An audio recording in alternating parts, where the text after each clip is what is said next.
बुधवार की सुबह नेपाल के लिए बुरी खबर लेकर सामने आई। भीषण बाढ़ ने हिमालयी इलाके में खूब तबाही मचाई। पहाड़ों से उठे गुबार ने शहर कस्बा सब खत्म कर दिया। तिब्बत से आई इस अचानक बाढ़ ने नेपाल के रसुआ और नुवाकोट में खूब कहर बरपाया। जो तस्वीरें इस विनाश के सामने आई हैं, उनमें पुल, सड़कें, इमारतें सब कुछ तिनके की तरह बिखरती नजर आ रही हैं। तिब्बत से अचानक पानी भोटे कोशी नदी में आया, जिसके बाद टिमुरे और स्याफुप्रेसी समेत कई इलाकों में हालात बिगड़ गए। मरने वालों का आंकड़ा 10 को पार कर चुका है। नेपाल टूरिज्म बोर्ड के मुताबिक नेपाल के रसुआ इलाके में अचानक आई बाढ़ के बाद लापता हुए 291 विदेशी नागरिकों में से कम 105 भारतीय पर्यटक हैं। इसके साथ ही नेपाल के भी 93 नागरिकों के लापता होने की बात कही जा रही है।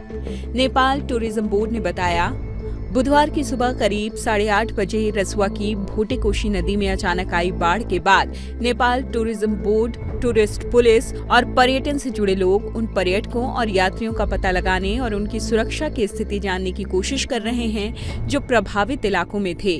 पर्यटन और यात्रा कंपनियों से मिली शुरुआती जानकारी के मुताबिक प्रभावित इलाकों से 384 यात्रियों के लापता होने की खबर है, जिनमें 291 विदेशी और 93 नेपाली नागरिक शामिल हैं। इस जानकारी की पुष्टि और जांच पड़ताल ट्रैवल एजेंसियों, गाइडों और स्थानीय अधिकारियों और सुरक्षा एजेंसियों के साथ मिलकर की जा रही है।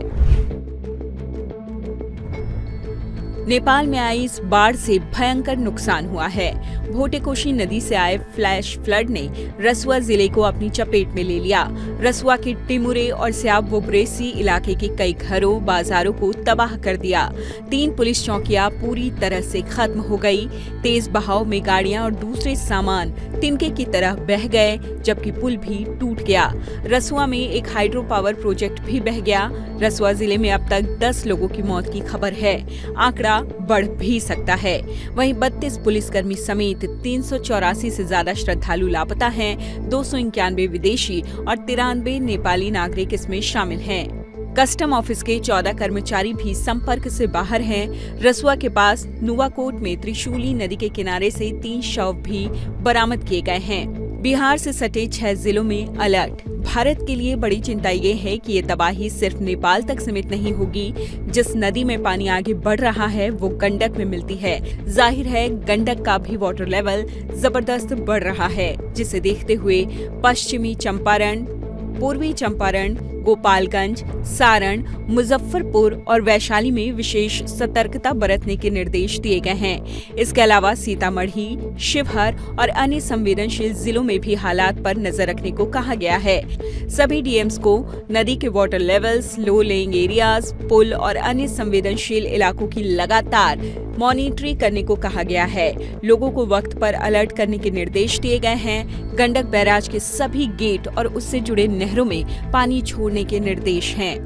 एनडीआरएफ और एसडीआरएफ की तैनाती। किसी भी हालात से निपटने के लिए एनडीआरएफ और एसडीआरएफ की तैनाती भी हो रही है। गोपालगंज के लिए एक एनडीआरएफ टीम भेजने का निर्देश पहले ही दे दिया गया है।